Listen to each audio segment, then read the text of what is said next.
It's my cha-cha-ji. Okay.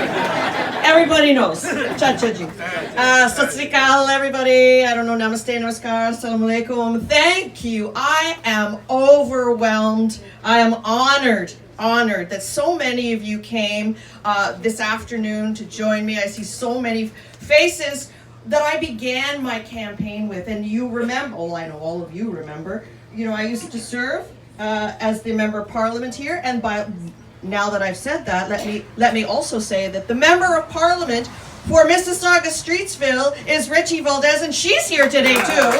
Richie, stand up and wave. There we go, she came. I'm so honored that you came, but also that you're carrying the flame onward with the party and the cause. So I was so honored that you supported me when you did back in 2007, and we ran in a heated nomination race, and many of you bought memberships to support me. And then what we won was Baljeet, 70% on the first vote with 7 other candidates: Baljeet, Gary, Gurjeet, Amardeep, Neelu, Deepy, everybody. We were a big team. Come on in. Jill Promoli's here too. Jill, say hello.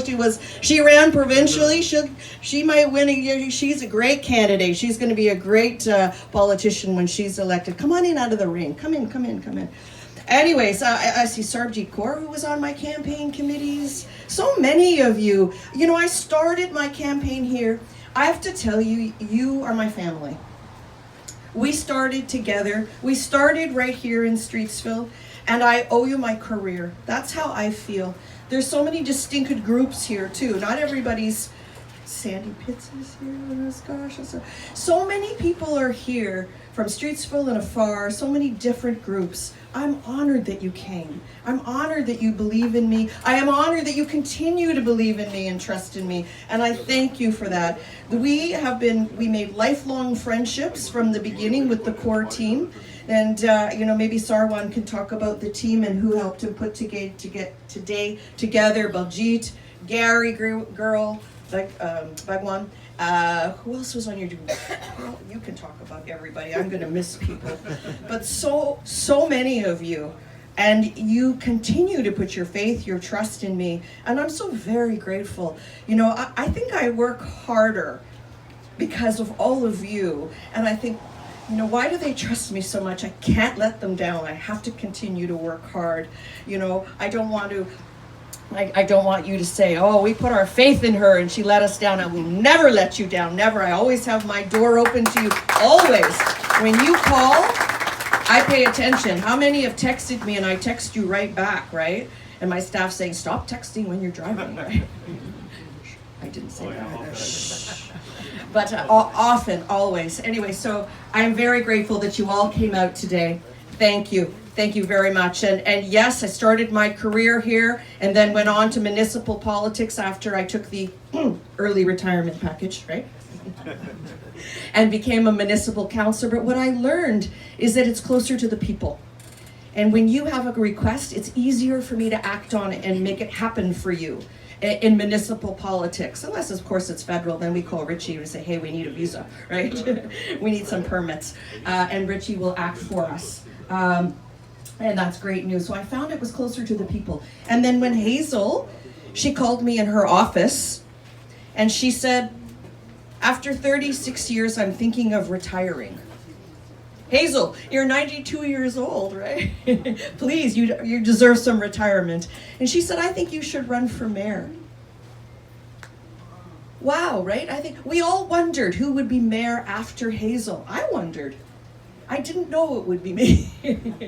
I thought I was going to have a career back federally, but I chose to stay here with all of you and run the city. And I hope, as Sarwan said, you also feel that I have provided strong, steady leadership with certainty.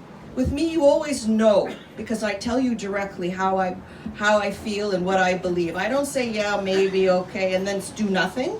I say, yes, I can do that, or I don't think that can happen. I'm always very direct. So I hope that has provided certainty for you. And during the pandemic in particular, there's so much we want to accomplish, and we had to put everything on pause for 2 years when we were on lockdowns and we were trying to keep you safe. And I went out to the seniors groups and I said, be sure you get vaccinated. Be sure you are safe. Don't avoid people. Don't hug. And we did it. We got through.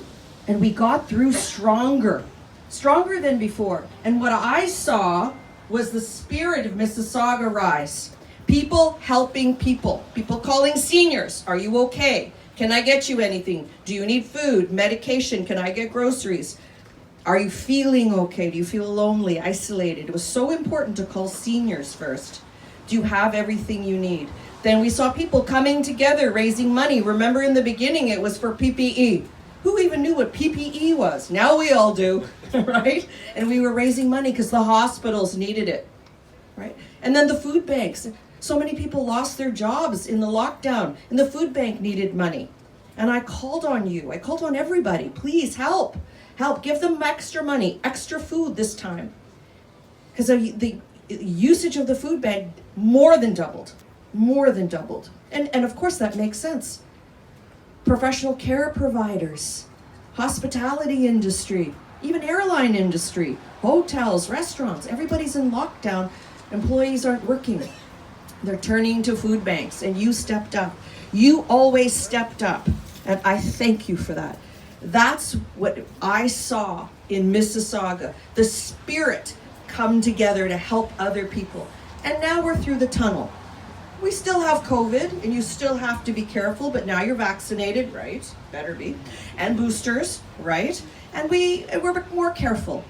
And now the virus is weakened. It's weakened. You can still get it, but if you're vaccinated, you won't go to the hospital, you won't need the respirator.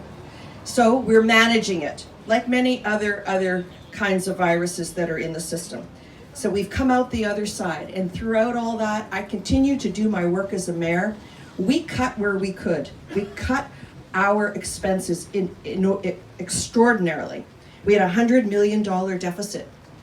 We froze spending. We cut it, all discretionary spending. We had a hiring freeze. We did everything we could. We cut transit because we were running free buses, right? And we cut that $100 million deficit to a $50 million deficit. And then thank you.